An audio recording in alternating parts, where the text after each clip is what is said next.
Ke informasi lain, saudara, genosida Israel di Gaza terus berlanjut. Sedikitnya 9 orang termasuk bayi dan anak-anak tewas akibat serangan udara Israel yang menghantam sebuah rumah kamp pengungsian Jabalia.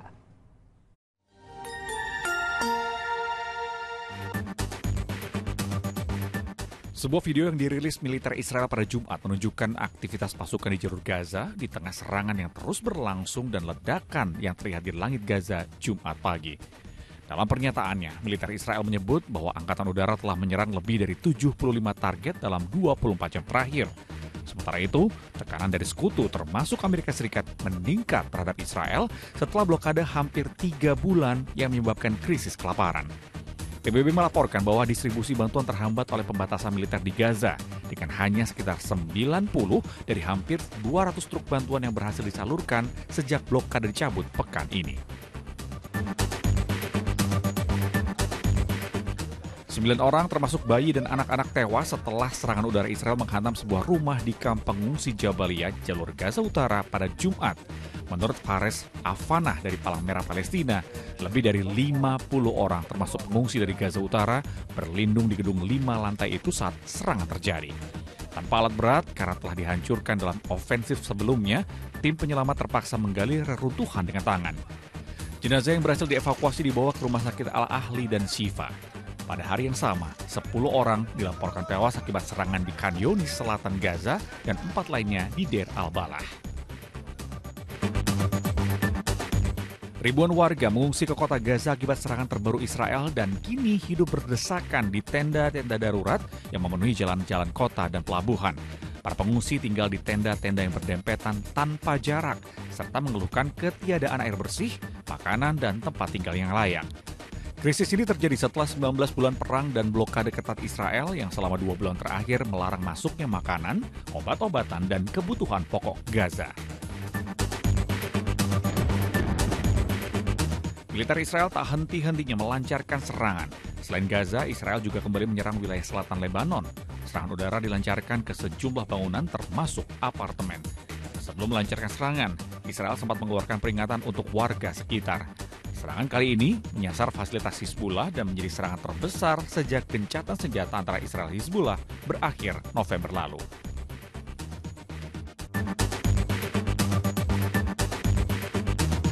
Kementerian Pertahanan Rusia menyatakan pasukannya merebut permukiman Novopoltavka di wilayah Donetsk. Rusia menggunakan rudal Iskander untuk menghancurkan 2 peluncur sistem pertahanan udara Patriot buatan Amerika Serikat, 1 pos komando, serta 1 stasiun radar. Selain itu, pasukan pertahanan udara Rusia juga menembak jatuh 485 drone Ukraina di wilayah udara Rusia, termasuk di sekitar Moskow dan Kursk. Sementara itu, Staf Umum Angkatan Bersenjata Ukraina melaporkan terjadi 144 bentrokan sepanjang garis depan dan keberhasilan pasukan Ukraina menahan serangan Rusia di berbagai arah. Drone Ukraina juga menyerang fasilitas pendukung kompleks militer industri di wilayah Moskow dan Tula. Sebuah pesawat Cessna jatuh dan menabrak permukiman warga di San Diego, Amerika Serikat. 2 orang tewas dan sejumlah warga terluka akibat tertimpa bangunan yang roboh dihantam pesawat. Sementara 10 rumah terkena puing-puing akibat jatuhnya pesawat di perumahan militer Amerika Serikat. Pesawat Cessna diketahui mengangkut 10 orang dan dalam kondisi hancur. Jumlah korban tewas diperkirakan bisa bertambah karena evakuasi masih berlangsung.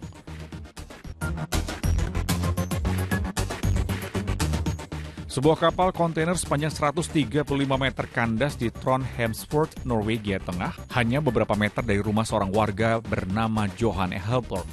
Tidak ada korban jiwa atau tumpahan minyak dalam insiden ini, dan administrasi pesisir Norwegia berencana mengangkat kapal itu saat pasang naik.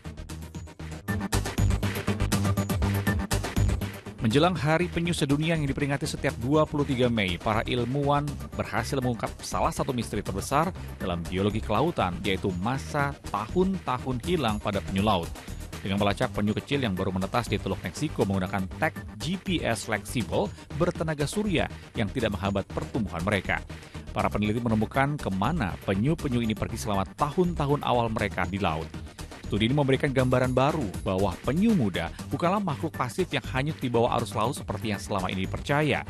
Melainkan, mereka aktif berenang dan bahkan memasuki habitat pesisir sambil tetap berada di permukaan laut.